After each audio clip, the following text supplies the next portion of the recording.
Hello guys! Unang araw ng September and alam namin na ito na yung araw ng pag-alis ng Pamilya Felipe pabalik sa Italy. At ready na nga po lahat ng mga bagahe. Inihintay na lang po namin si Rodel kasi may work pa.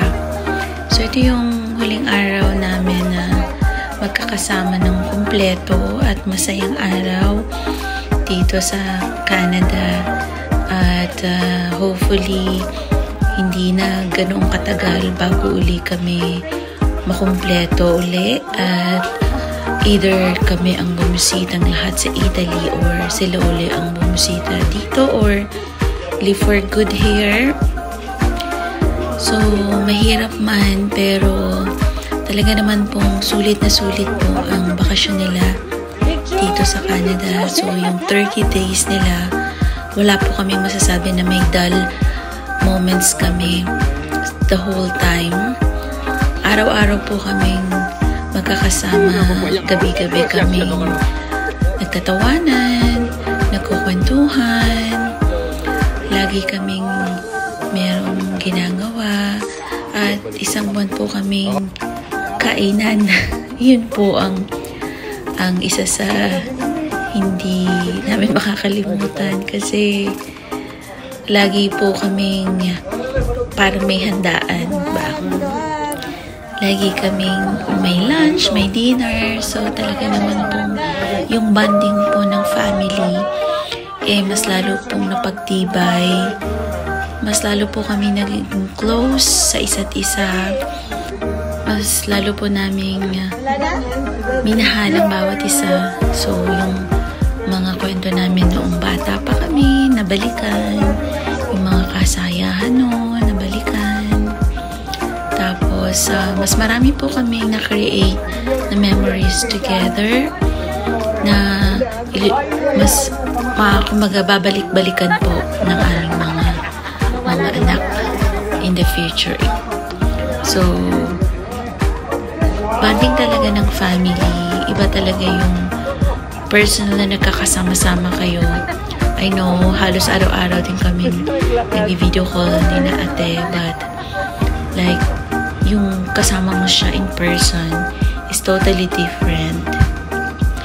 And super saya po. Kaya naman, ngayon medyo heartbroken dahil sobrang mamimiss namin si ate, si Kuya Jun, si Ale, si Sandrix.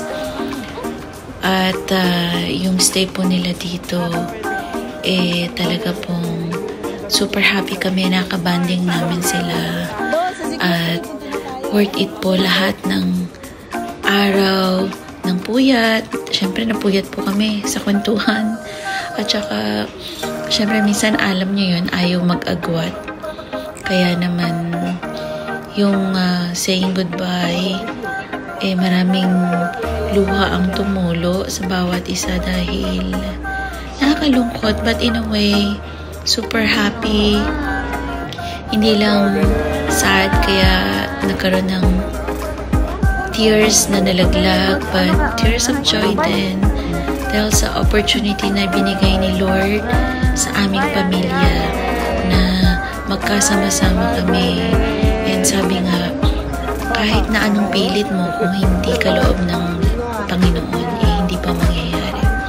And for so many years po na tinatry namin na makapag-travel sila dito at makasama namin.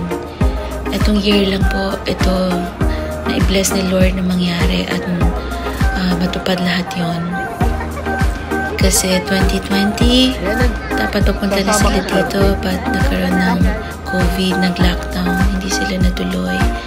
And then, so many things happen after that. Kaya naman, yung opportunity na binigay at blessings na binigay ni Lord this year sa buong pamilya is super, super grateful po kami. We are so blessed na si Lord hindi po kami pinabayaan at binigyan po kami ng malakas na katawan. At kami po ay naging masaya sa aming bakasyon kasama po ang aming kapatid at ang kanyang pamilya. Kaya naman po, marami pong salamat sa lahat. Marami po Salamat Lord sa blessings. At talagang ang heart po namin ay super filled with joy and happiness. Thank you Lord. And to everyone, kung hindi man ibigay sa inyo ni Lord ang inyong panalangin sa ngayon, basta have faith at one day it will happen in God's will, in His perfect timing. God bless everyone.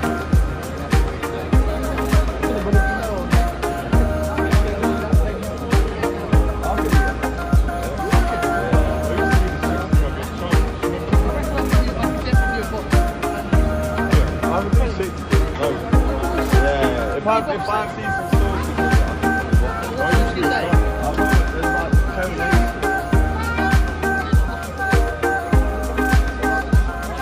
surely we will see you soon again.